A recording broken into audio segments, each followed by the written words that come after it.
G'day folks. It's another wonderful warm Tuesday and I got some freebies from the scrapyard yesterday. Or e-waste. They don't like e-waste, so it ends up here. Well, the stuff I want anyway. I don't want any more CRT televisions, but I found this buried in the scrap pile, literally. It's got some nasty grazes and dings on it.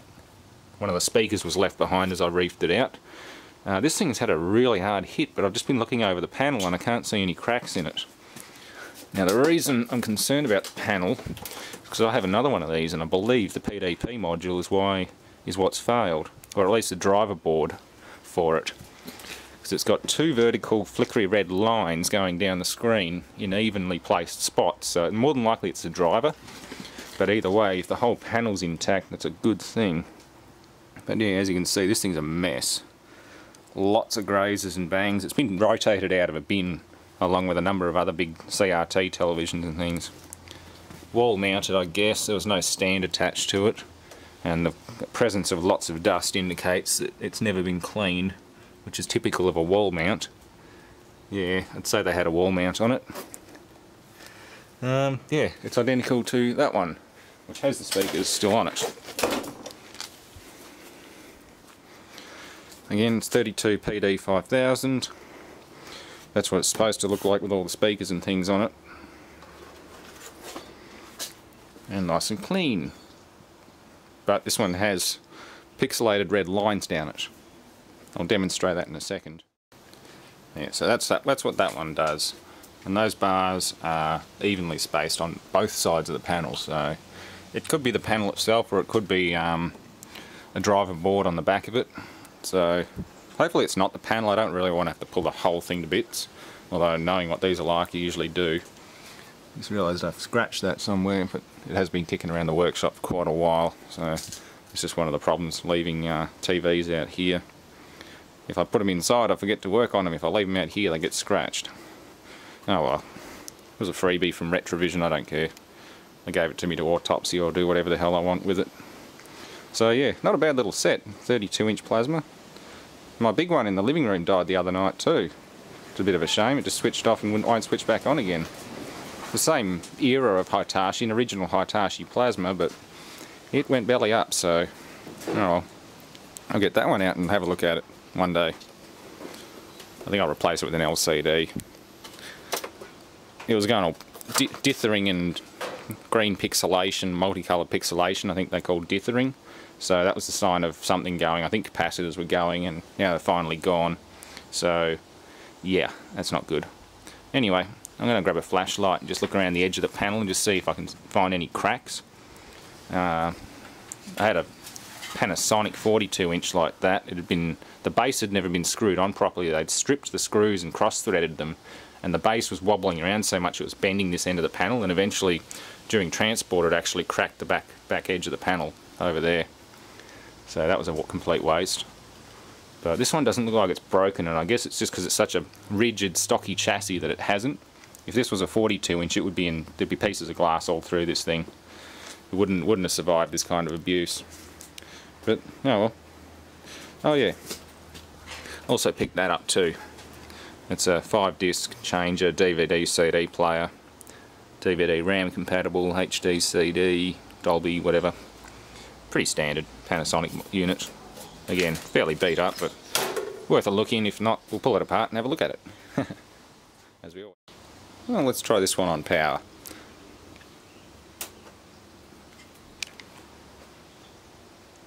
Dead. Not even a standby light.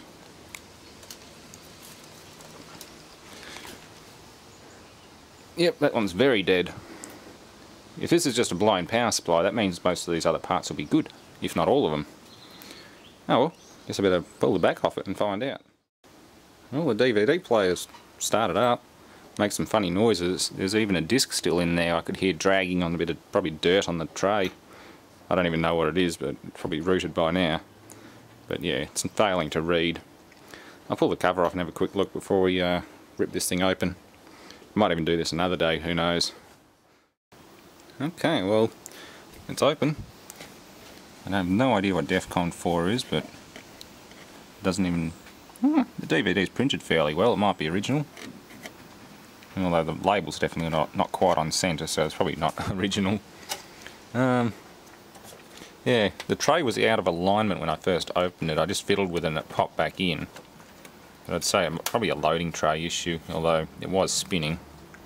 I have to get the disc out before I can clean it.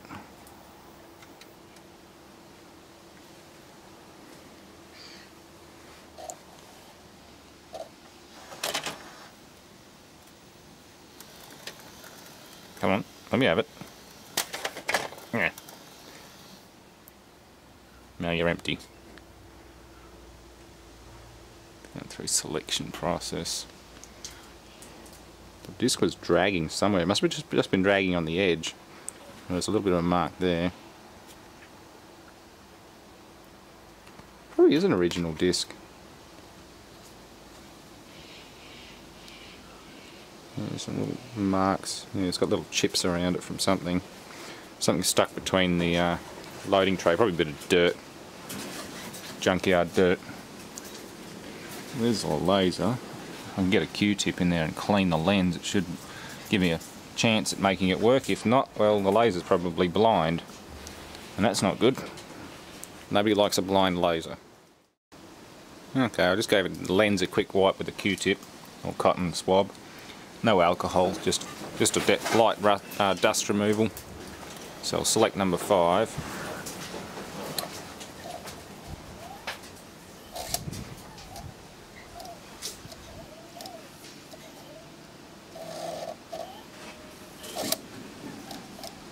Sounds like it's having trouble though. Yeah. It's having real trouble finding that disc. Let's try another disc. If that's not an original disc, it might be having trouble because it's pretty well stuffed. Come on, select another tray. Stop. Yeah, well, shouldn't rely on the disc that was in it because chances are there might be a problem with it. Even though it does look pretty well original. It's like, yeah, I don't know. It's hard to tell these days. Label printers are so good. Before, when I've got into well, buying software from markets, you could clearly tell that it was a fake copy. Clearly tell, because it was all just inkjet labels, or occasionally you'd get a nice quality colour laser label, but you could still tell they were not original. But these days, who knows, this could be original, it couldn't be. So a few little codes around the centre, that's about it. No mention of production studio like Fox or anything like that. What's it made by? Doesn't even say what company made it. It's probably some D-grade movie, who knows. It even looks like they've got a spare gear in there. Carefully snip that out and you can replace the turntable gear or whatever that is. Main turntable. Huh, that's interesting and unusual. Normally they charge you $30 for that part, assuming that's what it is. Okay, well, I've got an audio CD and a DVD. We'll try them. And these ones I know work in pretty much everything, including the dirt cheap Coles $30 players. So if it doesn't work in this, well, we've probably got a dead laser. So let's try an audio CD first.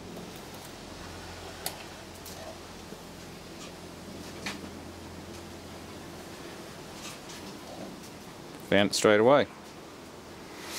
Well, that worked.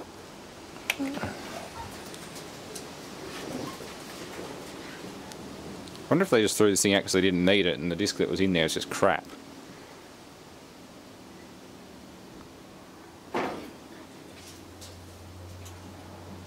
Hello, CD player. Or maybe not. You might be having a bit of trouble. I don't know. On-screen displays there. Where's my sound? Remote. I need a remote. What's this? Ah, yes. Moving the TV, it unplugged the speakers by accident, so it works.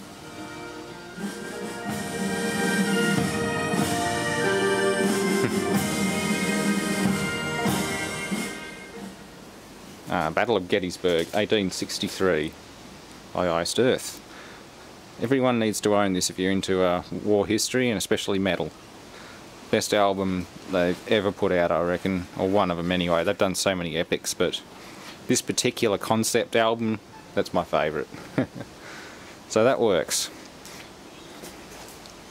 I do enable CD mode as well, I think that helps, but either way you still don't get a playback thing, you just get the image, no screensaver. Let's stop that and go number 2. It indexes properly now that I've played around with it and reset it, because it was way out of whack when I found it. And that's a DVD, so we'll see if that works.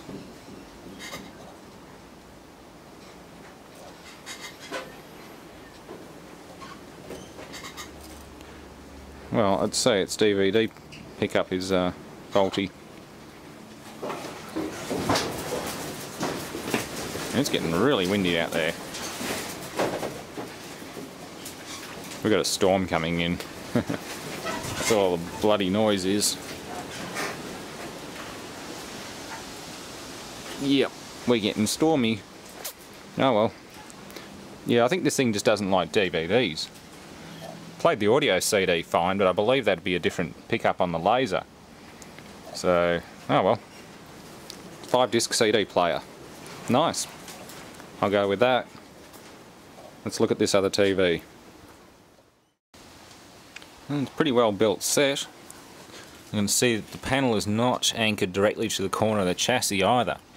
That's probably what saved it. A lot of these new other ones, just other makers in general, the panel itself is anchored straight to the chassis, so if you do twist or damage the frame, it cracks the panel immediately. But this thing seems to be floating free, or at least it's anchored to the back part of it, not the front, with a thick rubber gasket between it and the front panel, so it's acted as a shock absorber and prevented it from breaking.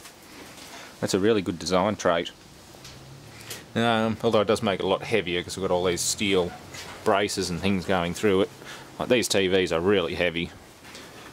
For such a small set, they're quite heavy. But yeah, you can see it all, it's pretty well intact. Now why it's dead, I don't know. There's something in there. What is that? I don't know what that is. Oh no, it's a power switch. There's a bar going all the way up there to the power switch, so that explains that mystery. The fuse might be blown because it's absolutely dead. I'm getting absolutely nothing out of it. But then I've got a similar, bigger version that's been branded as a TIAC. Same kind of panel, everything, Fujitsu. Damn, wind. Yeah, Fujitsu Hitachi Plasma Display Limited. I've got a original HD 42-inch TIAC plasma, which has the same running, essentially the same running gear, just the 42-inch version. And its power supply went bang one day, and that was it. It's also took out the main fuse, startup resistor, and some other stuff. Like, it's all on the primary side, so it wouldn't surprise me in the least if this has done the same thing. It's a Murata MPF 7409L. So this is just a slightly different version with a single layer PCB. The one I've got's double layer PCB and slightly bigger, of course, because it's a 42-inch panel. Unfortunately, I can't swap them around. I would like to get that set going, but I really need a new power supply. I tried changing the MOSFETs and the startup resistor and things, but something else is still dead in it. So I'll get round to it one day. I've got too many plasma TVs. Digital can there. That AV input module just slid out and unplugged. But yeah, I'll try and dismantle this piece by piece, get the whole panel and everything out. Well, I'm going to make this a full autopsy on this set. I might as well. The video as it is going to be long enough, but yeah, weather conditions aren't going to be the best for it, and I don't like working on the floor, so I'm going to rearrange some stuff, clean up, do whatever. And I'll get back to this one another day, I think. We've got a big storm heading in, and I want to be able to set up properly and everyone to hear me over all the racket that's going on at the moment. Yeah, not a bad idea. There's a lot of little bits and things in here to examine. It looks like a really nicely built set. Hitachi always did make a great set. So, yep. Thanks for watching, and stay tuned for more. At least I got a good 5-disc CD player out of the lot. Doesn't play DVDs. I tried a few more and still doesn't play, but I don't know, might even be able to fix this set with some of these bits. I'm hoping it's like a driver board under here. There'll be a main panel driver, sort of a T-Con board, as well as the sustain boards. It shouldn't be a sustain issue, because that's just brightness and pixel power. It'll be actually an actual drive board issue, or the panel itself, like chip on film, little edge transistor things, semiconductors. Oh well, thanks for watching. Hope you enjoy it. Stay tuned for more electronic stuff. We're heading into Fireban, or we're pretty much full Fireban at the moment. And yeah, so anything fun outside involving fire, even grinding or welding, like doing the shredder, is off limits for the time being, even though we've got a storm coming. Most of Australia is on full red alert for fire danger, so be safe, people.